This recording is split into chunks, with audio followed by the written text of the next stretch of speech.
أشهد أن لا إله إلا الله وحده لا شريك له هو الذي لا ضد له ولا ند له ولا مثل له ولا مثيل له ولا مضارع له ولا مشابه له ولا خالق له ولا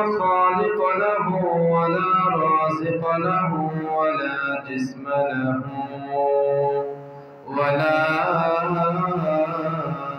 جسد له ولا ولد له ولا والد له.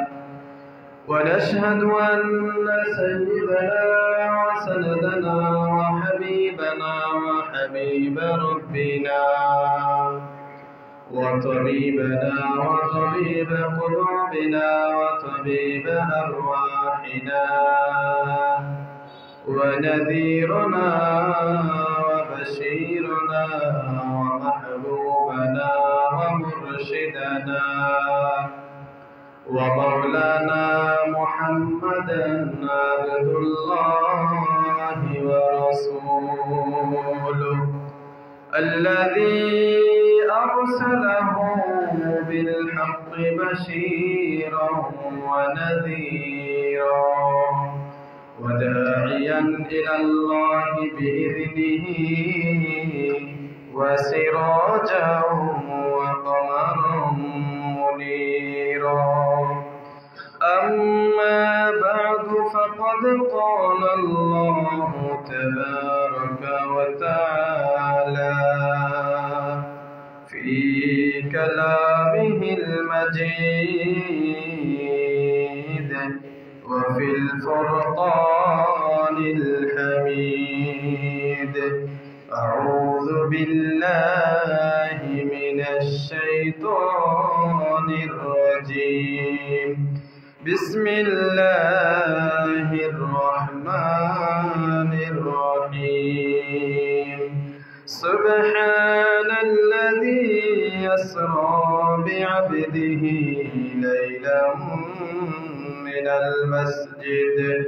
ليلا من المسجد الحرام إلى المسجد الأقصى الذي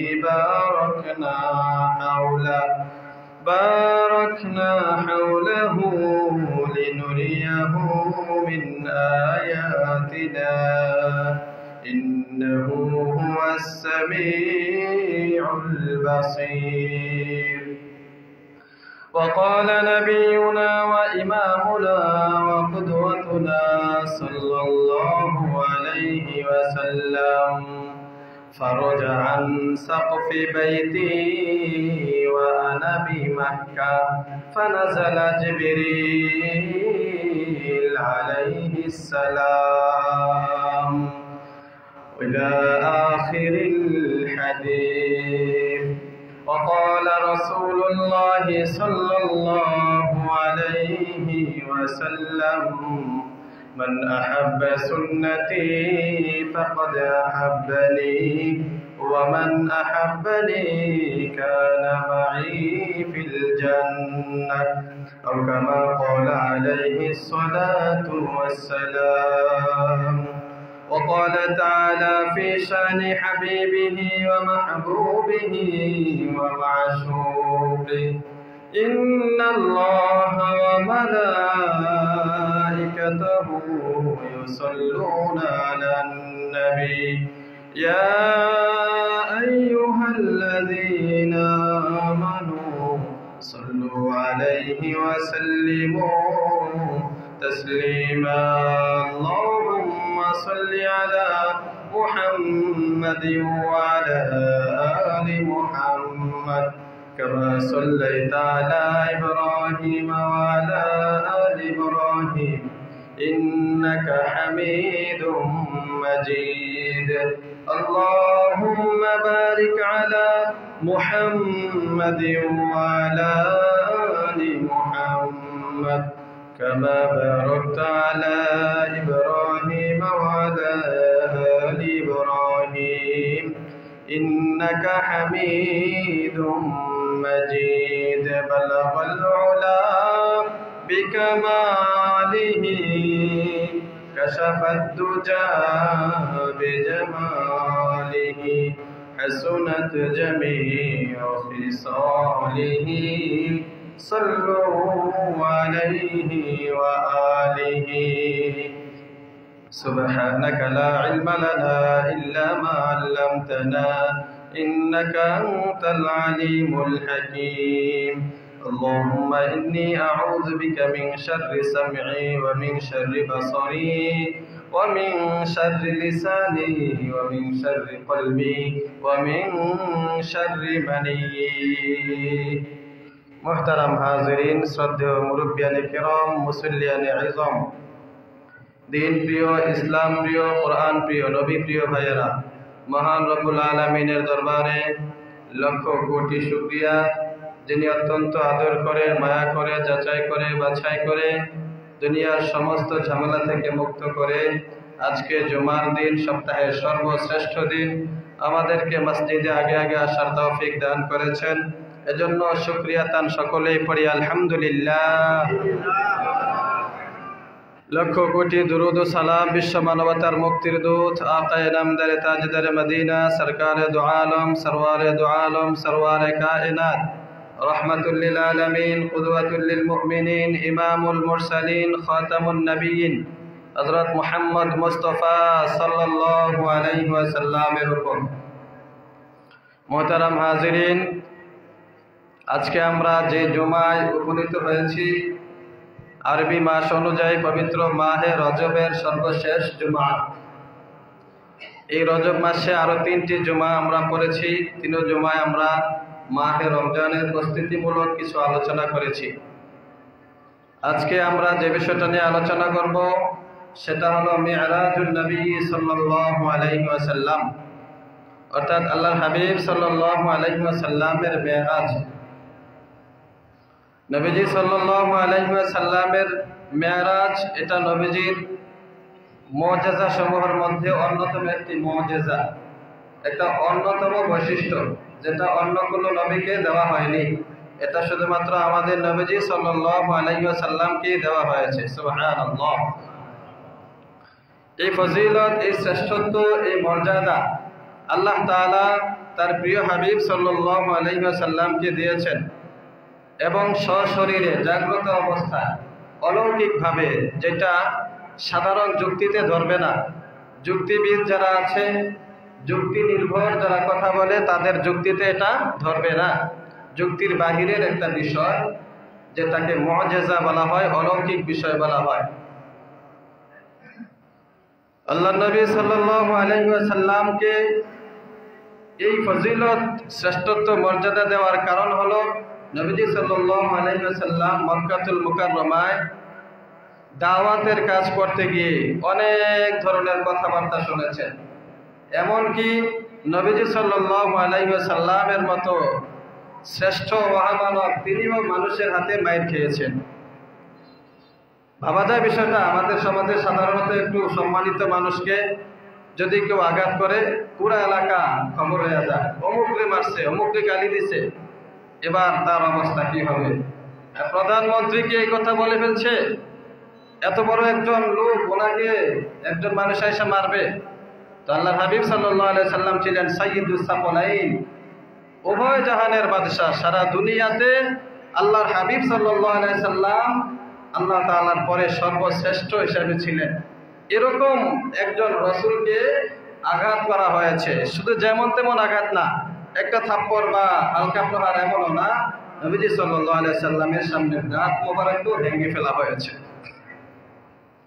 তায়েফের ময়দানে নবীজি সাল্লাল্লাহু আলাইহি সাল্লাম দাওয়াতের কাজ করতে গিয়েছিলেন সেখানে তায়েফের দুষ্ট লোকেরা নবীজি সাল্লাল্লাহু আলাইহি সাল্লামের পিছনে তাদের দুষ্ট ছেলেদেরকে লেলিয়ে দিল এরা নবীজি সাল্লাল্লাহু আলাইহি সাল্লামকে পাথর নিক্ষেপ করলো নবীজির দেহ মোবারক থেকে রক্ত ঝরছিল যেমন তেমন অল্প রক্ত না বরং সারা শরীর থেকে রক্ত ঝরে এভাবে পায়ের জুতার সাথে রক্ত লেগে গেছে পরে দেখা গেছে যে জুতা নবীজির পা মোবারক থেকে আলাদা করা যাচ্ছে না রক্তের কারণে জুতা আর পায়ের সাথে লেগে গেছে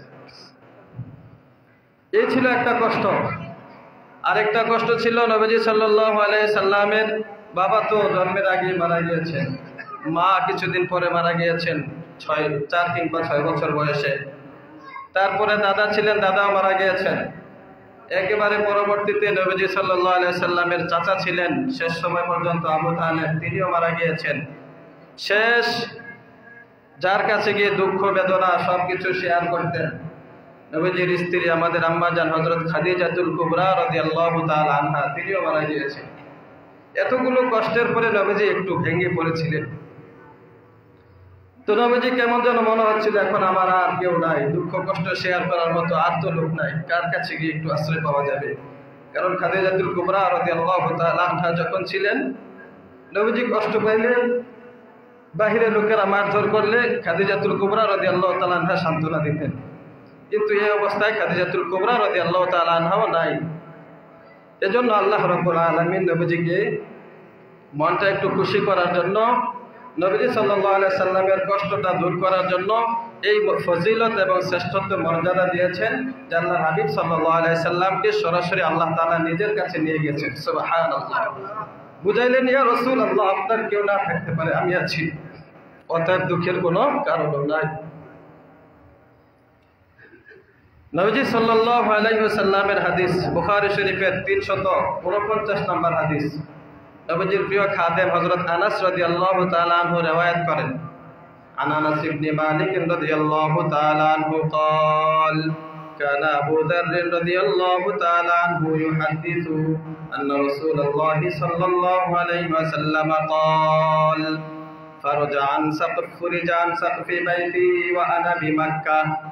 মেরাজের ঘটনা বর্ণনা করতে গিয়ে আল্লাহর হাবিব সাল্লাল্লাহু আলাইহি ওয়াসাল্লাম বলেন, একদিন আমি মক্কায় ঘুমন্ত অবস্থায় ছিলাম রাতের বেলায়। যদিও আল্লাহর হাবিব ঘুমান, কিন্তু দিল ঘুমায় না, অন্তর ঘুমায় না, মাঝে মধ্যে চক্ষু দিয়ে ঘুমান। এটা ছিল নবীদের অভ্যাস, বিশেষ করে আমাদের নবী সাল্লাল্লাহু আলাইহি সাল্লামের। নবীজি বলেন, এই অবস্থায় ফারজান সাকফি বাইতি, যেই ঘরে আমি শুয়েছিলাম সেই ঘরের ছাদ এভাবে মাঝখান দিয়ে ছিদ্র হয়ে গেল। সুবহানাল্লাহ। অদ্ভুত একটা বিষয়টা, অলৌকিক বিষয়। এজন্য আল্লাহ তাআলা যখন এই ঘটনাটা বর্ণনা করেছেন, সূরা বনী ইসরাইল নাযিল করে প্রথম আয়াতটাতে আল্লাহ তাআলা যে শব্দটা ব্যবহার করেছেন, এই শব্দটা হলো সুবহান। আমরা আশ্চর্যজনক কিছু শুনলে কি বলি? সুবহানাল্লাহ। তো এখানেও আল্লাহ তাআলা এই আশ্চর্যজনক ঘটনাটা বর্ণনা করতে গিয়ে আল্লাহ তাআলা নিজেই এই আশ্চর্যজনক শব্দটা ব্যবহার করেছেন, সুবহান। মানে পবিত্র সত্তা, ওই মহান রবের সত্তা, ওই মহান সত্তার পবিত্রতা বর্ণনা করা হচ্ছে। আল্লাযী আসরা বিআবদিহি, যিনি তার বান্দাকে রাতের বেলায় ভ্রমণ করিয়েছেন। লাইলাম মিনাল মসজিদিল হারাম, লাইলান মানে রাতের একটা অংশে, সারা রাত্র না, অল্প সময়ের মধ্যে রাতের একটা অংশে যিনি তার বান্দাকে ভ্রমণ করিয়েছেন। মিনাল মসজিদিল হারাম, মসজিদে হারাম থেকে, বাইতুল্লাহ শরীফ থেকে, ইলাল মসজিদিল আকসা, মসজিদে আকসা পর্যন্ত। মসজিদ আকসা মানে বাইতুল মুকাদ্দাস, ফিলিস্তিনের জেরুজালেমে যে মসজিদটা অবস্থিত, বাইতুল মুকাদ্দাস। আল্লাহ তাআলা বলেন, বাইতুল্লাহ থেকে বাইতুল মুকাদ্দাস পর্যন্ত যিনি তাকে রাতের বেলা ভ্রমণ করিয়েছেন। আল্লাযী বারাকনা হাওলাহু, যে বাইতুল মুকাদ্দাসের চতুর্দিকে আমি আল্লাহ তাআলা অনেক বরকত দিয়ে দিয়েছি। সুবহানাল্লাহ। বাইতুল মুকাদ্দাস এমন একটা জায়গা যেটাকে বলা হয় মাদিনুল আম্বিয়া। মাদিনুল আম্বিয়া মানে নবীদের খনি, অর্থাৎ হাজার হাজার নবী সেখানে গিয়েছেন, এজন্য এটাকে বলা হয়তো নবীদের খনি। পবিত্র একটা জায়গা, চতুর্দিকে বরকত আর বরকত আল্লাহ তাআলা রেখে দিয়েছেন। লিনুরিয়াহু মিন আয়াতিনা, আল্লাহ বলেন আমার হাবিবকে আমি এই সফরটা করিয়েছি, লিনুরিয়াহু মিন আয়াতিনা, যেন আমি আমার হাবিবকে অনেকগুলা নিদর্শন দেখাইতে পারি। ইন্নাহু হুয়াস সামিউল আলিম সামিউল বাসীর, নিশ্চয়ই আমি আল্লাহ সবকিছু শুনি এবং সবকিছু দেখি। এই আয়াতে আল্লাহ তাআলা মেরাজের ঘটনা বর্ণনা করেছেন। সূরা নাজম 27 নম্বর পারায় 5 নম্বর পৃষ্ঠায় একটা সূরা আছে, সূরার নাম হলো সূরা নজম। এই সূরা নজমের মধ্যে আল্লাহ তাআলা মেরাজের সংক্ষিপ্ত ঘটনা বর্ণনা করেছেন। সূরা নজমের 13 নম্বর আয়াতে আল্লাহ রাব্বুল আলামিন বলেন, ওয়া লাকাদ রাআহু নাজলাতান উখরা ولقد رآه نزلة أخرى عند سدرة المنتهى عندها جنة المأوى إذ يغشى السدرة ما يغشى ما زاغ البصر وما طغى لقد رأى من آيات ربه الكبرى। এই 13 থেকে 18, 13, 14, 15, 16, 17, 18 এই 6টা আয়াত সূরা নজম আর সূরা বনী ইসরাইলের প্রথম আয়াত। এই আয়াত দ্বয়ের মধ্যে আল্লাহ তাআলা মেরাজের সংক্ষিপ্ত ঘটনা বর্ণনা করেছেন। বিস্তারিতভাবে মেরাজের ঘটনা এসেছে বুখারী শরীফ, তিরমিজি এবং মুসলিম 3টা কিতাবের মধ্যে, এছাড়া আরো অন্যান্য কিতাবেও আছে। যে হাদিসটা বলতেছিলাম সেটা বুখারীর riwayat। নবীজি বলেন, ফারজান সাকফি বাইতি, আমার ঘরের ছাদ, যেই ঘরে আমি শুয়েছিলাম সেই ঘরের ছাদটা ছিদ্র করা হলো। ফানাজালা জিবরিল আলাইহিস সালাম, ওই ছাদের ছিদ্র দিয়ে হযরত জিবরাইল আলাইহিস সালাম আগমন করলেন। সুবহানাল্লাহ। জিবরাইল আলাইহিস সালাম আসলেন, আসার পরে কি করলেন? জিবরাইল আলাইহিস সালাম এসে আমার বুকটাকে ফেরে ফেললেন, আমার বক্ষ বিদীর্ণ করলেন। এটা নবীজির কয়েকবার হয়েছিল। এটাকে আরবিতে বলে শক্কে সদর। এটা নবীজির কয়েকবার হয়েছে। বক্ষ বিদীর্ণ করা, ওপেন হার্ট সার্জারি যেটাকে বলা হয় ইংরেজিতে। আমরা যে অপারেশনটা বলে থাকি, যেভাবে এখান থেকে কেটে নিচ পর্যন্ত কাটা হয়, আবার জোড়া লাগিয়ে দেওয়া হয়, তো এটাও এখান থেকে আবিষ্কার করা যে একজন মানুষের বক্ষ বিদীর্ণ হওয়ার পরও মানুষটা বাঁচা সম্ভব। এজন্য আল্লাহ হাবিব সাল্লাল্লাহু আলাইহি সাল্লামের বক্ষ বিদীর্ণ হয়েছে, তারপরও কোনো কষ্ট হয় নাই। নবীজি সাল্লাল্লাহু আলাইহি ওয়াসাল্লাম বলেন, ফাফারাজা সদরি, আমার বক্ষ বিদীর্ণ করা হলো, ফেরে ফেলা হলো। সুম্মা গসালাহু বিমাই জমজম, জমজমের পানি দিয়ে আমার এই বুকের ভিতরের অংশটাকে ধৌত করা হলো। বুকের ভিতরে হৃদয় থাকে, অন্তর থাকে, এটাকে বের করে ধৌত করা হলো। ধৌত করার পরে সুম্মা জাআ বিসফতিন মিন যাহাবিন মুহতালিন হিকমাতাও ওয়া ঈমানা, নবীজি বলেন এরপরে একটা স্বর্ণের পাত্র নিয়ে আসা হলো। স্বর্ণের পাত্রের মধ্যে কি ছিল? মুমতালিন হিকমাতাও ওয়া ঈমানা, হিকমত এবং ঈমান ভর্তি ছিল। হিকমত আর ঈমান ভর্তি একটা পাত্র নিয়ে আসা হলো। হিকমত কেমন, ঈমান কেমন, এটা আল্লাহর হাবিব সাল্লাল্লাহু আলাইহি সাল্লাম দেখেছেন। এটার অবস্থাটা তিনি বর্ণনা করতে পারবেন। এখানে শুধু এতটুকু যে হিকমত আর ঈমান ভর্তি একটা স্বর্ণের পাত্র নিয়ে আসা হলো। ফাফরাগাহু ফি সদরি, তারপরে এই হিকমত এবং ঈমান আমার অন্তরে, আমার বুকের মধ্যে ঢেলে দেওয়া হলো। সুম্মা আতবাকাহু, এরপরে আবার আমার বুকটাকে আগের মতো মিলিয়ে দেওয়া হলো। সুবহানাল্লাহ। নবীজির খাদেম আনাস রাদিয়াল্লাহু তাআলা আনহু বলেন, আমি একবার নবীজিকে দেখেছিলাম খালি গায়ে। তখন আমি এই চিহ্নটা দেখতে পেয়েছিলাম যে মেরাজের রজনীতে আল্লাহ তাআলা যে নবীজির বক্ষ বিদীর্ণ করেছিলেন জিবরাইলের মাধ্যমে, এটা আমরা স্পষ্টভাবে দাগটা দেখতে পেয়েছিলাম। সুবহানাল্লাহ। এই চিহ্নটা পরবর্তীতে নবীজির খাদেম দেখেছেন, যে এখান থেকে একটা কেমন যেন সেলাইয়ের মতো দেখা যাচ্ছে। নবীজি সাল্লাল্লাহু আলাইহি ওয়াসাল্লাম বলেন, সুম্মা উতিতু বিল বুরাকি, এরপরে আমাকে ভ্রমণ করানোর জন্য একটা বাহন নিয়ে আসা হলো। এই বাহনটার নাম হলো বুরাক নামক একটা বাহন নিয়ে আসা হলো। বুরাকটা কেমন? নবীজি বলেন, ওহুয়া দাব্বা, এটা হলো একটা প্রাণী, আবিয়াদু সাদা, তবিলুল লম্বা, ফাওকাল হিমারি, গাধার চেয়ে একটু বড়, দুনাল বাগলি, খচ্চরের চেয়ে একটু ছোট। গাধার চেয়ে বড়, খচ্চরের চেয়ে ছোট, সাদা লম্বা একটা প্রাণী, এটার নাম হলো বুরাক। এই বুরাকটার অবস্থা কেমন ছিল, এটার গতি কেমন ছিল? নবীজি বলেন, ইয়াদউ হাফিরহু ইনদা মুনতাহা কদামিহি, তার কদম যেখানে পড়তো, কদম ওই জায়গায় পড়তো যেখানে তার দৃষ্টি যাইতো।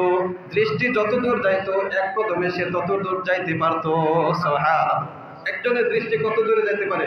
আমরা তো উপরের দিকে তাকাইলে তারা দেখি, চাঁদ দেখি, তাহলে কত উঁচার মধ্যে চাঁদ তারা আছে, ওইটাও দেখতে পাইতেছি। তো বুরাক, এটাকেও আল্লাহ তাআলা এরকম পাওয়ার দিয়েছিলেন যে তার দৃষ্টি যতটুকু দূরে যায়, এক কদমে সে এক লাফে সেখানে চলে যেতে পারে। সুবহানাল্লাহ। বড় অদ্ভুত বিষয়, পুরাটাই একটা আশ্চর্যজনক ঘটনা ঘটেছিল। এজন্য যুক্তিবিদ যারা আছে, যুক্তিবাদী, তাদের যুক্তিতে আসবে না, কিন্তু এই জন্য আল্লাহ বলছেন সুবহান, আশ্চর্যজনক ঘটনা, এটা যুক্তিতে না আসলেও বিশ্বাস করতে হবে। তো আল্লাহর হাবিব সাল্লাল্লাহু আলাইহি ওয়াসাল্লাম বলেন, বুরাকে আমাকে নিয়ে যাওয়া হলো। সুম্মা আতাইতু বিল মসজিদিল আকসা, এরপরে আমি মসজিদে আকসার মধ্যে গেলাম। যাওয়ার পথে আরো অনেক ঘটনা ঘটেছে, অনেক বিস্তারিত আলোচনা, সেগুলো আমরা এখন বলবো না। অনেক ঘটনা, আরো অনেক কিছু দেখেছেন, অনেক জায়গায় নামাজ পড়তে বলা হয়েছে, পড়েছেন। তো নবীজি বলেন আমাকে বাইতুল মুকাদ্দাসের দিকে নিয়ে যাওয়া হলো, বাইতুল মুকাদ্দাস মসজিদে নিয়ে যাওয়া হলো। এরপরে আল্লাহ হাবিব সাল্লাল্লাহু আলাইহি ওয়াসাল্লাম বলেন ফারাবাতুহু, আমি আমার বাহনটাকে বেঁধে রাখলাম। হিনা ইয়ারবিতুল আম্বিয়া, যেখানে অন্যান্য নবীগণ তাদের বাহনটা বেঁধে রাখতেন। একটা খুঁটি ছিল, আগের নবীরা যখন এখানে সফর করতেন, হযরত ইব্রাহিম আলাইহিস সালাম বেশি সেখানে যাইতেন, আরো অন্যান্য নবীরা যাইতেন, বাহন দিয়ে যখন যাইতেন তাদের বাহনটা সেখানে বেঁধে রাখতেন। গাড়ি পার্কিং এর মনে করেন একটা জায়গা থেকে বিশেষ জায়গা, তো সেখানে তখন তো আর গাড়ি ছিল না, বাহন নিয়ে যাইতেন, ঘোড়া বা অন্যান্য কোনো বাহন নিয়ে, উট নিয়ে যাইতেন। নবীজি বলেন আমিও আমার বাহনটাকে সেখানে বাঁধলাম। বাঁধার পরে মসজিদের ভিতরের অবস্থা কি? নবীজি বলেন মসজিদে দেখলাম কোনো জায়গা নাই, পুরো মসজিদ ভর্তি মানুষ দাঁড়িয়ে আছে, শুধুমাত্র সামনের জায়গাটা খালি আছে। সুবহানাল্লাহ। জিবরাইল বললেন ইয়া রাসূলুল্লাহ, ইয়া হাবিবাল্লাহ, ওই যে সামনে ইমামতির জায়গাটা, ইমামতির মুসল্লাটা খালি আছে, আপনি আসুন, সেখানে আপনি ছাড়া আর কেউ দাঁড়াবে না। সুবহানাল্লাহ। কারণ আপনি হলেন ইমামুল আম্বিয়া, ইমামুল মুরসালিন। ইমামুল আম্বিয়া মানে নবীদের ইমাম। আল্লাহ তাআলা কুদরতি ভাবে শুরু থেকে যত নবী রাসূল দুনিয়াতে আগমন করেছিলেন, তাদেরকে আল্লাহ তাআলা ওই দিন মসজিদুল আকসা অর্থাৎ বাইতুল মুকাদ্দাসে জমা করেছিলেন। সুবহানাল্লাহ। নবীদেরকে আল্লাহ তাআলা কুদরতি ভাবে জমা করেছেন যে সব নবীরা এখানে আসবে, তারপরে আমাদের নবী সাল্লাল্লাহু আলাইহি ওয়াসাল্লাম ইমামতি করবেন, সবাই আমাদের নবী সাল্লাল্লাহু আলাইহি ওয়াসাল্লামের পিছনে ইক্তেদা করবে। সুবহানাল্লাহ। কারণ আমাদের নবী তো ইমাম, সরদার, সব নবীদের সরদার। অতএব সব নবীদের যে সরদার, এটা প্রমাণ করার জন্য সকলকে আমাদের নবীজির পিছনে ইক্তেদা করিয়েছেন। আল্লাহু আকবার। এটা ছিল আমাদের নবীজির অন্যতম একটা বৈশিষ্ট্য। নবীজি সাল্লাল্লাহু আলাইহি ওয়াসাল্লাম বললেন নামাজ শেষ হলো, 2 রাকাত নামাজ জামাতের সাথে পড়াইলাম। নামাজের কাইফিয়ত পদ্ধতি কেমন ছিল এটা আল্লাহ তাআলা ভালো জানেন, আল্লাহর হাবিব সাল্লাল্লাহু আলাইহি সাল্লাম ভালো জানেন। 5 ওয়াক্ত নামাজ বর্তমানের মতো তখন ফরজ ছিল না, এটা পরবর্তীতে হবে মেরাজের রজনীতে। তাছাড়া নামাজের অবস্থাটা কেমন ছিল সেটা আল্লাহর হাবিব সাল্লাল্লাহু আলাইহি সাল্লামই ভালো জানেন। নবীজি বলেন নামাজ শেষ করে যখন খরজতু মিনাল মসজিদি, মসজিদ থেকে বের হলাম, দেখতে পেলাম হযরত জিবরাইল আলাইহিস সালাম 2টা পাত্র নিয়ে আসছে, পেয়ালা নিয়ে আসছে। বিইনাইনি, 2টা পেয়ালা নিয়ে এসেছে। বিইনাই খামরিন ওয়া বিইনাই লাবানিন, একটা হলো মদের পেয়ালা, আরেকটা হলো দুধের পেয়ালা। আমার সামনে নিয়ে আসা হলো। ফাখতারতুল লাবানা, আমি দুধ গ্রহণ করলাম, মদ গ্রহণ করলাম না। একসাথে 2টা পেয়ালা ছিল, আমার কাছে নিয়ে আসছে, তো আমি যেটা গ্রহণ করেছি সেটা ছিল দুধের পেয়ালা, মদের পেয়ালা আমি গ্রহণ করি নাই। তখন জিবরাইল আলাইহিস সালাম বললেন আলহামদুলিল্লাহিল্লাযী হাদাকা লিল ফিতরাতি, সমস্ত প্রশংসা ওই আল্লাহ তাআলার জন্য যিনি আপনাকে স্বভাব অনুযায়ী পথ দেখিয়েছেন। যদি আপনি মদ গ্রহণ করতেন, দুধ গ্রহণ না করে, লাগাওয়াত উম্মাতুকা, তাহলে আপনার সব উম্মত পথভ্রষ্ট হয়ে যাইত। আপনি মদ গ্রহণ করেন নাই, ভালো করেছেন, দুধ গ্রহণ করেছেন, এজন্য আপনার সব উম্মত পথভ্রষ্ট হবে না। নবীজি সাল্লাল্লাহু আলাইহি ওয়াসাল্লাম বলেন এরপরে আমার সামনে একটা সিঁড়ি আসলো, যেটাকে বলা হয় মেরাজ, যেটাকে আমরা মেরাজ বলি। মেরাজ অর্থই হলো সিঁড়ি। ওই যে বর্তমান অনেক লিফট দেখবেন, সিঁড়ি লিফট, দাঁড়ালে উপরে নিয়ে যাবো, শুধু দাঁড়ায় সিঁড়ির মাধ্যমে উপরে নিয়ে যেতেছে। নবীজি বলেন এরকম একটা সিঁড়ি আমার সামনে নিয়ে আসা হলো। সিঁড়িতে উঠলাম, তারপরে ফারাজা বিনা ইলাস সামা, আমাদেরকে আসমানের দিকে নিয়ে যাওয়া হলো। সুবহানাল্লাহ। আসমানের দিকে নিয়ে যাওয়া হলো। ফারাজা বিনা ইলাস সামাই, আসমানের দিকে যখন নিয়ে যাওয়া হলো, প্রথম আসমানের কাছে যখন গেলাম, ফাস্তাফতাহা জিবরিল, জিবরাইল আলাইহিস সালাম ভিতরে প্রবেশের জন্য অনুমতি চাইলেন। এই মেরাজের ঘটনাতে বলতেছে, এখান থেকে আমরা যে বিষয়গুলো শিক্ষণীয়, এখান থেকে এগুলো শিখে নেব।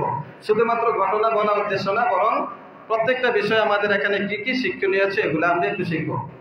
এখানে শিক্ষণীয় বিষয় হলো, যিনি অনুমতি চাচ্ছেন তিনি হলেন হযরত জিবরাইল আলাইহিস সালাম, আর তিনি হলেন ফেরেশতাদের মধ্যে সর্বশ্রেষ্ঠ ফেরেশতা, সবার চাইতে দামি ফেরেশতা জিবরাইল আলাইহিস সালাম।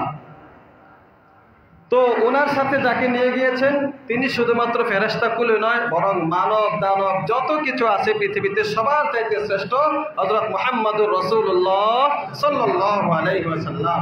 তাহলে দুজন শ্রেষ্ঠ ব্যক্তি, একজন ফেরেশতাদের শ্রেষ্ঠ, আরেকজন হলো সবার চাইতে শ্রেষ্ঠ আল্লাহর পরে যার মর্যাদা মুহাম্মদুর রাসূলুল্লাহ সাল্লাল্লাহু আলাইহি ওয়াসাল্লাম। তারাও আসমানে ওঠার সময় সেখানে দারোয়ান যিনি ছিলেন তার কাছে অনুমতি চাইছেন। কি চাইছেন? অনুমতি চাইছেন। এটা হলো আমাদের শিক্ষণীয় বিষয়। কারো ঘরে যখন প্রবেশ করব, কারো রুমে যখন প্রবেশ করব, সেখানে অনুমতি চাওয়া, পাওয়ার না দেখাবো যে আমি আবার অনুমতি লাগিনি, আমার আবার অনুমতি কিসের, যখন মন চায় তখন যাবো না, এটা করব না, বরং অনুমতি নিয়ে প্রবেশ করা। অনুমতি প্রবেশের মাধ্যমে একটা হলো সালাম দেওয়া।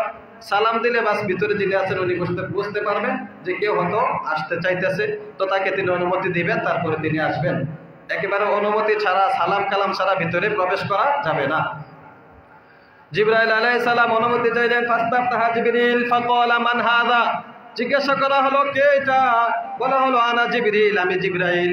আবার প্রশ্ন করা হলো মান মাআকা, আপনার সাথে কে এটা? বলা হলো যে হাযা মুহাম্মাদুন সাল্লাল্লাহু আলাইহি ওয়াসাল্লাম, এটা হলেন মুহাম্মদ সাল্লাল্লাহু আলাইহি ওয়াসাল্লাম। আবার প্রশ্ন করা হলো আমাদ বুইসা ইলাইহি, মুহাম্মদ সাল্লাল্লাহু আলাইহি ওয়াসাল্লামের কাছে কি আপনাকে পাঠানো হয়েছে? তাকে আনার জন্য কি আপনাকে পাঠানো হয়েছে নাকি? জিবরাইল বললেন কদ বুইসা ইলাইহি, হ্যাঁ আমাকে অবশ্যই পাঠানো হয়েছে, আমি যেন তাকে নিয়ে আসি। নবীজি বলেন ফাফুতিহা লানাল বাব, এরপরে আমাদের জন্য দরজা খোলা হলো। প্রশ্ন উত্তর পর্ব শেষ, তারপরে আমাদের জন্য দরজা খোলা হলো। প্রথম আসমানে প্রবেশ করলাম। ফাইদা আনা বি আদম, আমি সর্বপ্রথম দেখতে পেলাম প্রথম আসমানের মধ্যে যিনি আমাকে স্বাগতম জানানোর জন্য বসে আছেন তিনি হলেন আমাদের আদি পিতা হযরত আদম আলাইহিস সালাম। সুবহানাল্লাহ। কুদরতি তামাশা, আল্লাহ তাআলা কুদরতি খেলা। কিন্তু এখানে মসজিদুল আকসাতে সব নবীগণ ছিলেন, নামাজ পড়েছেন। এখন আবার আল্লাহ তাআলা আমাদের নবীজিকে স্বাগতম জানানোর জন্য এক এক আসমানে এভাবে নবীদেরকে রেখে দিয়েছেন। হযরত আদম আলাইহিস সালামকে দেখলাম, ফারহাবা বি ওয়া দাআলি বি খায়র, আদম নবী আমাকে স্বাগতম জানালেন। ওয়া দাআলি বি খায়র, আমার জন্য কল্যাণের দোয়া করলেন। আদম আলাইহিস সালাম আমার জন্য যখন দোয়া করলেন, জিবরাইল আলাইহিস সালামকে জিজ্ঞাসা করলাম, ও জিবরাইল মান হাদা, এই লোকটাকে? জিবরাইল আলাইহিস সালাম বললেন, ইয়া রাসূলুল্লাহ হাদা আদম, তিনি হলেন আদম আলাইহিস সালাম। ওয়া বাইনা ওয়ান ইয়ামিনিহি ওয়া শিমালিহি ওয়া হাদিল আফিদাতুল্লাযী আন ইয়ামিনিহি ওয়া শিমালিহি, এই যে দেখতেছেন আল আসবিদা, অনেক বাচ্চা কাচ্চা দেখা যাইতেছে, রূহের জগতের অবস্থাটা বলতেছেন যে হযরত আদম আলাইহিস সালামের ডান পাশে অনেককে দেখা যাচ্ছে, বাম পাশে অনেককে দেখা যাচ্ছে। হাদিহি নাসামু বানি আদম, কিয়ামত পর্যন্ত যত মানুষ আগমন করবে আদম আলাইহিস সালামের সন্তান হবে সবাই। এই সবাইকে আল্লাহ তাআলা রূহের মাধ্যমে আদম আলাইহিস সালামের ডান দিকে এবং বাম দিকে রেখে দিয়েছেন। সুবহানাল্লাহ। আল্লাযী আন ইয়ামিনিহি হুয়া আহলুল জান্নাহ, হুম আহলুল জান্নাহ। জিবরাইল বললেন, ইয়া রাসূলুল্লাহ, আদম আলাইহিস সালামের ডান পাশে যারা আছেন তারা হলেন জান্নাতি। ওয়ান শিমালিহি আহলুন নার, আর যারা বাম দিকে আছেন তারা হলেন জাহান্নামী। এজন্য আদম আলাইহিস সালাম একবার ডান দিকে তাকায় তো একটু হাসি দেয়, মুস্কি হাসি দেয়, মনটা খুশি লাগে। আবার যখন বাম দিকে তাকায় মুখটা খারাপ হয়ে যায়, মনটা খারাপ হয়ে যায়। কারণ ডান দিকে যারা আছে আদম আলাইহিস সালামের জান্নাতি সন্তানেরা, তাদেরকে আল্লাহ তাআলা এভাবে কুদরতিভাবে ডান দিকে রেখে দেখাচ্ছেন। আবার যারা জাহান্নামী হবে তাদেরকে আল্লাহ তাআলা বাম দিকে রেখে দেখাচ্ছেন। এজন্য আদম আলাইহিস সালাম ডান দিকে তাকায় একটু খুশি হন, আবার বাম দিকে তাকায় মনটা খারাপ করে ফেলেন। নবীজি সাল্লাল্লাহু আলাইহি ওয়াসাল্লাম বলেন, ফারাজা বিনা ইলা সামাই সানিয়া, এরপর আমাদেরকে দ্বিতীয় আসমানে নিয়ে যাওয়া হলো। সেখানে যাওয়ার পরও ফাস্তাফতাহা জিবরিল, জিবরাইল আলাইহিস সালাম আবার দরজা খোলার জন্য অনুমতি চাইলেন। আবার প্রশ্ন করা হলো। এই যে শুরুতে যে প্রশ্ন উত্তরগুলো ছিল, প্রত্যেক আসমানে এই প্রশ্ন উত্তরগুলো খেয়াল রাখবেন। তিনটা প্রশ্ন ছিল। প্রথমে আপনি কে? বলে আমি জিবরাইল। আপনার সাথে কে? মুহাম্মদ সাল্লাল্লাহু আলাইহি সাল্লাম। ও তাকে আনতে আপনাকে পাঠানো হয়েছে? জি তাকে আনতে আমাকে পাঠানো হয়েছে। এই তিনটা প্রশ্ন উত্তর প্রতিটা আসমানে হয়েছে। এরপরে নবীজি সাল্লাল্লাহু আলাইহি সাল্লাম বলেন, ফাইদা আনা বি ইবনাইল খালা, দুইজন খালাতো ভাইয়ের সাথে সাক্ষাৎ হলো। ইয়াহইয়া ইবনে জাকারিয়া ওয়া ঈসা আলাইহিস সালাম, ঈসা আলাইহিস সালাম এবং ইয়াহইয়া আলাইহিস সালাম সম্পর্কের দিক থেকে তারা খালাতো ভাই। এই দুই নবীর সাথে আমার দ্বিতীয় আসমানে সাক্ষাৎ হয়ে গেল। সুবহানাল্লাহ। ফারহাবা বি ওয়া দাওয়ানি বিখাইর। এই দুই নবী আমাকে স্বাগতম জানালেন এবং আমার জন্য কল্যাণের দোয়া করে দিলেন। এরপরে নবীজি বলেন সুম্মা রাজাবিনা ইলা সামাই সালিসা, 3 নাম্বার আসমানে গেলাম। সেখানে যাওয়ার পরে ফাইদা আনাবি ইউসুফ, সেখানে দেখতে পেলাম হযরত ইউসুফ আলাইহিস সালামকে। ওয়া ইযা ক্বাদ উতিয়া শাতরুল হুসনি, হযরত ইউসুফ আলাইহিস সালাম এত সুন্দর ছিলেন, তাকে যেন পৃথিবীর অর্ধেক সৌন্দর্য দিয়ে দেওয়া হয়েছে। সুবহানাল্লাহ। নবীজি বলেন ইউসুফ নবীকে দেখলাম, ক্বাদ উতিয়া ইলাইহি শাতরুল হাসনি, শাতরুল হুসনি, কেমন যেন পৃথিবীর অর্ধেক সৌন্দর্যই হযরত ইউসুফ আলাইহিস সালামকে দিয়ে দেওয়া হয়েছে। এত সুন্দর ছিলেন ইউসুফ নবী। তার মানে কি আমাদের নবীজি আরো কম সুন্দর ছিলেন? আমাদের নবীজি ছিলেন আরো সুন্দর। কেমন সুন্দর ছিলেন?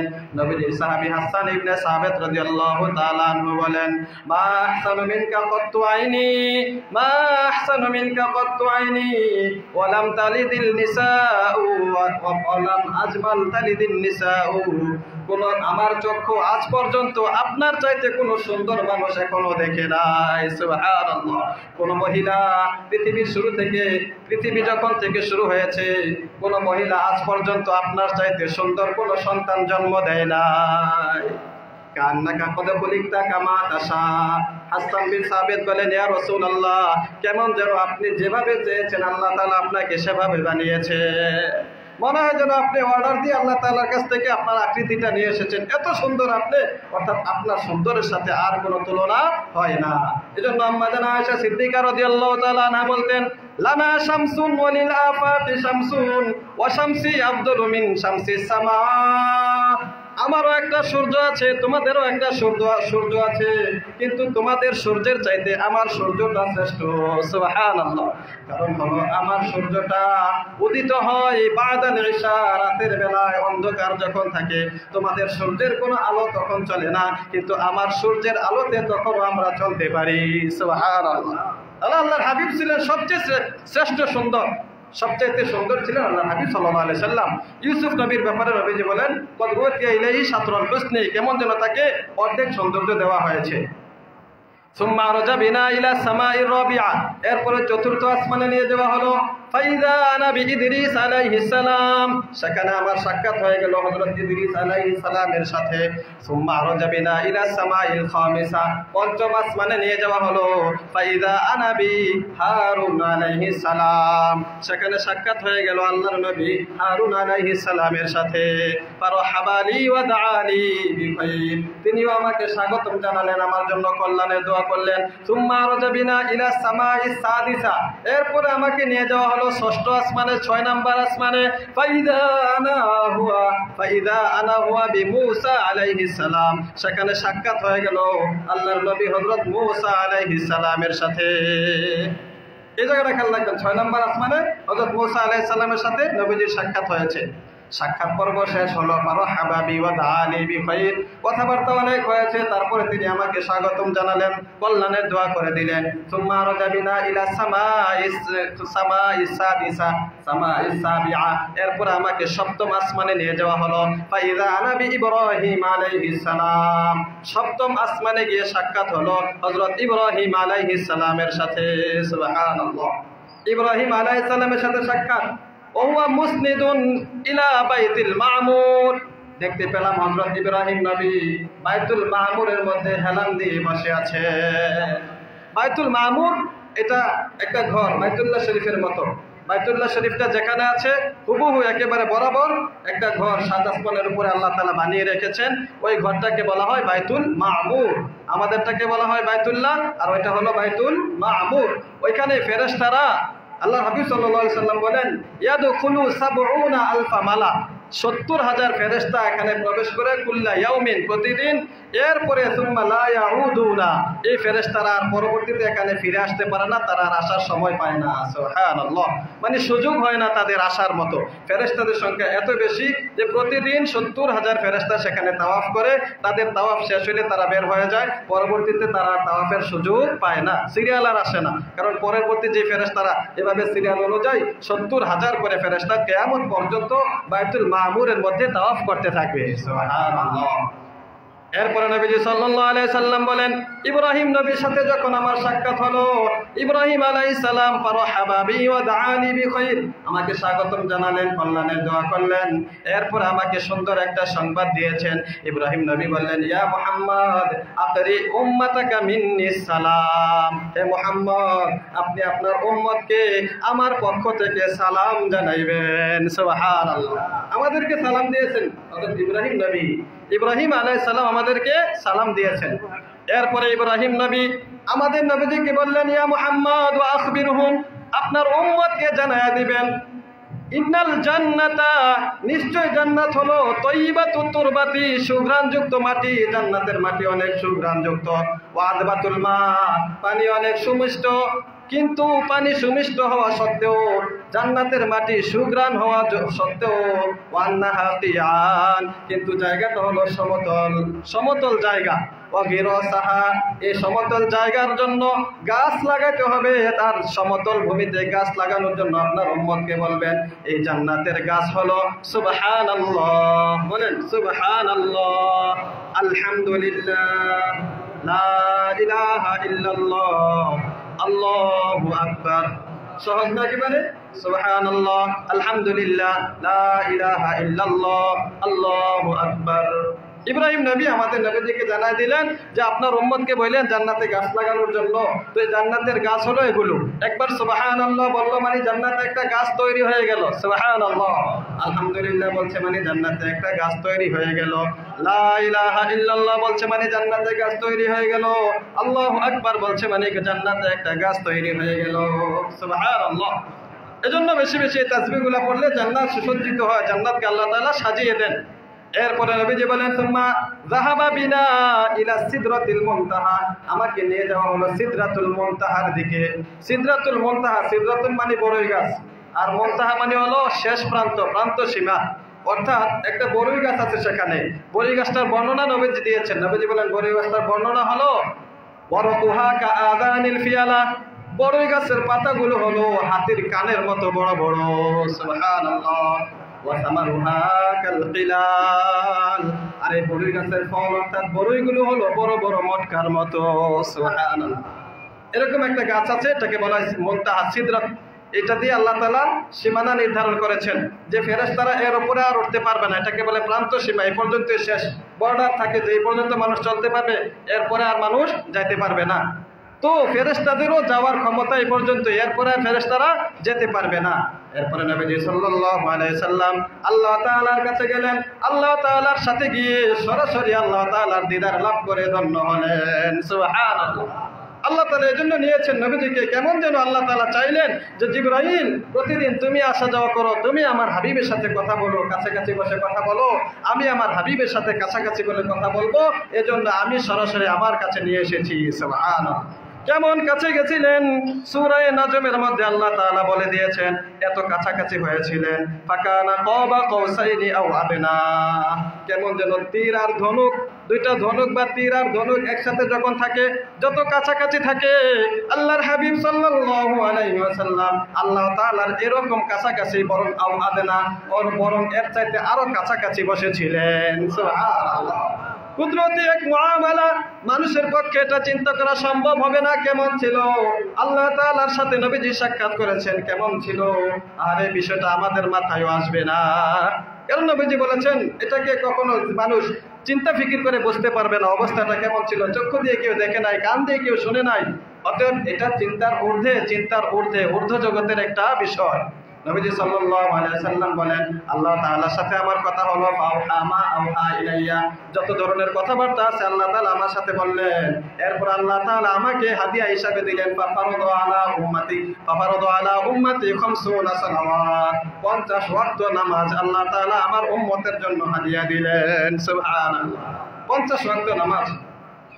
নবীজি সেখান থেকে ফিরে আসলেন। আসার সময় ওই যে 6 নম্বর আসমানে কে ছিলেন যেন ওইখানে? মুসা আলাইহিস সালাম। আসার সময় সাক্ষাৎ হলো। মুসা আলাইহিস সালাম বললেন, ইয়া মুহাম্মদ, হে মুহাম্মদ, আল্লাহ তাআলা আপনার উম্মতের জন্য কি বিধান দিয়েছেন, কি হাদিয়া দিয়েছেন? আল্লাহ হাবিব সাল্লাল্লাহু আলাইহি সাল্লাম বললেন 50 সালাওয়াত, 50 ওয়াক্ত নামাজ হাদিয়া দিয়েছেন। নবীজি তো খুব খুশি, নবীজি খুব খুশি, আল্লাহ তাআলার সাথে মোলাকাত হয়েছে, সাক্ষাৎ হয়েছে। কিন্তু মুসা আলাইহিস সালাম বললেন ফারজি ইলা রাব্বিক, রবের কাছে আবার ফিরে যান, ফাসআলহু তাখফিফ, গিয়ে বলেন নামাজটা আরো কমায় দিতে, কারণ আপনার উম্মত ফাইন্না উম্মাতাকা লা ইউতিকুনা আলা যালিক, আপনার উম্মতে 50 ওয়াক্ত নামাজ পড়তে পারবে না, 50 ওয়াক্ত নামাজ পড়তে পারবে না। বলে বালাউতু বানি ইসরাইল, আমি বনি ইসরাইলকে পরীক্ষা করেছি আমার উম্মতদেরকে, তারা সহজ সহজ বিধানও পালন করতে পারে নাই, অতএব আপনার উম্মত 50 ওয়াক্ত নামাজ পড়তে পারবে না। কি বলেন 24 ঘন্টা, আধা ঘন্টা পরে পরে পড়লো তো 48 ওয়াক্ত নামাজ পড়া যাবে, তাহলে আর 2 ওয়াক্ত নামাজ থেকে যায়। তাহলে সারাদিন যদি নামাজই পড়ে অন্যান্য কাজ করবো, আর কোন সময় করবে? মানুষের বিভিন্ন কাজকর্ম থাকে। এজন্য নবীজি সাল্লাল্লাহু আলাইহি সাল্লাম বললেন, আমি রাজাতু ইলা রাব্বি, আমার রবের কাছে আবার ফিরে গেলাম, যাই বললাম ইয়া রাব্বি খাফফিফ আননি, আমার খাফফিফ আলা উম্মতি, আমার উম্মতের জন্য আরেকটু সহজ করে দেন। আল্লাহ তাআলা 5 ওয়াক্ত নামাজ কমায় দিলেন। আবার আসলেন মুসা আলাইহিস সালামের কাছে, আসার পরে আবার জিজ্ঞাসা করলেন যে কত ওয়াক্ত নামাজ কমিয়েছেন? নবীজি বলেন হাত্তু আননি খামসা সালাওয়াত, 5 ওয়াক্ত নামাজ কমিয়ে দিয়েছেন, এখন 45 ওয়াক্ত আছে। হযরত মুসা বলেন ফারজি ইলা রাব্বিকা, রবের কাছে আবার ফিরে যান, ফাসআলহু তাখফিফ, আবার গিয়ে বলেন আরো কমায় দিতে। এভাবে নবীজি বলেন হাত্তা রাজাতু ইলা রাব্বি, এভাবে আমি আমার রবের কাছে, বাইনা রাব্বি তাবারাকা ওয়া তাআলা ওয়া বাইনা মুসা আলাইহিস সালাম, মুসা নবী এবং আল্লাহ তাআলার কাছে আসা যাওয়া করতে লাগলাম। কমাইতে কমাইতে 5 ওয়াক্ত করে নামাজ যখন 45 ওয়াক্ত কমিয়ে 5 ওয়াক্তে আনা হলো, 45 ওয়াক্ত কমানোর পরে 5 ওয়াক্ত নামাজে আনা হলো। এরপরে মুসা নবীর কাছে আসলাম, আসার পরে মুসা আলাইহিস সালাম আবার বললেন ফারজি ইলা রাব্বিকা ফাসআলহু তাখফিফ, যান আরো কমায় নিয়ে আসেন, আপনার উম্মতে 5 ওয়াক্ত নামাজও পড়তে পারবে না। আমরা এখন 5 ওয়াক্ত নামাজ কি সবাই পড়তে পারি? মুসা আলাইহিস সালাম বলছিলেন যে আরো কমায় নিয়ে আসেন, কিন্তু আল্লাহ হাবিব সাল্লাল্লাহু আলাইহি সাল্লাম বললেন হাত্তা ইস্তাহিয়াইতু মির রাব্বি, আমার লজ্জা করতেছে, রবের কাছে বারবার আসা যাওয়া করতেছে, এখন যাইতে আমার লজ্জা লাগতেছে, শরম লাগতেছে। নবীজি আর গেলেন না। আল্লাহ তাআলা ঘোষণা করে দিলেন ইয়া হাবিব, ও হাবিব, যদিও 5 ওয়াক্ত নামাজ আপনার উম্মতের জন্য কষ্ট হয়ে যাবে, আপনার উম্মতকে জানাই দেন হাদিহি খামসু সালাওয়াত, এই হলো 5 ওয়াক্ত নামাজ। যদি এই 5 ওয়াক্ত নামাজ তারা যথাসময়ে সুন্দরভাবে আদায় করে, তাহলে তাদের জন্য রয়েছে আজরু খামসুনা সালাওয়াত, 50 ওয়াক্ত নামাজের সওয়াব। সুবহানাল্লাহ, হাদিহি ওয়াহিদাতুন লিকুল্লি ওয়াহিদাতিন আশরু সালাওয়াত, প্রত্যেক এক ওয়াক্ত নামাজের জন্য 10 ওয়াক্ত নামাজের সওয়াব দিব। সুবহানাল্লাহ, তাহলে 5 10 50। এভাবে 5 ওয়াক্ত নামাজ পড়তে বলে আল্লাহ তাআলা বলেন লা ইউবাদদালুল কওলু ইলাইয়া, আমি যে কথাটা বলেছি এটা পরিবর্তন হবে না। 50 ওয়াক্তের জন্য যে সওয়াবটা বাজেট করেছিলাম, নির্ধারণ করেছিলাম, এই সওয়াবই রয়ে গেল। তবে আপনার উম্মতকে বলবেন 5 ওয়াক্ত নামাজে যেন তারা সঠিকভাবে আদায় করে। তাহলে এটা হলো মেরাজের শিক্ষা। প্রিয় ভাই, আল্লাহ হাবিব সাল্লাল্লাহু আলাইহি সাল্লামের মেরাজের ঘটনা থেকে সবচেয়ে বড় শিক্ষা এটা। আরো হাদিয়া দিয়েছিলেন, সেখানে আরো কয়েকটা সূরা বাকারার শেষের 3 আয়াত হাদিয়া দিয়েছেন, এবং আল্লাহ তাআলা এই ঘোষণাও জানিয়ে দিয়েছেন হাবিব, আপনার উম্মত যারা বিভিন্ন গুনাহ করবে, গুনাহের পরেও তারা যদি শিরিক না করে তাওবা করতে পারে, শিরিক গুনাহ ছাড়া অন্যান্য গুনাহ করার পরে যদি তাওবা করে মরতে পারে, তাহলে আশা করা যায় আপনার উম্মতকে আমি ক্ষমা করে দেব। সুবহানাল্লাহ। শর্ত হলো শিরিক করা যাবে না, শিরিকের ব্যাপারে কঠিন হুঁশিয়ারি আছে। তো আমাদের জন্য শিক্ষা এটা। নবীজি সাল্লাল্লাহু আলাইহি সাল্লাম মেরাজ থেকে এসেছেন, আসার পরে আরো ঘটনা অনেক লম্বা, আজকে আমরা এখানে এতটুকুই আলোচনা রাখলাম। এখান থেকে আমাদের শিক্ষণীয় বিষয় যে কয়েকটা পাইলাম, আল্লাহ তাআলা আমাদেরকে এই বিষয়গুলোর উপর আমল করার তৌফিক দান করুন। আমিন। মসজিদের জন্য সকলে দান করি।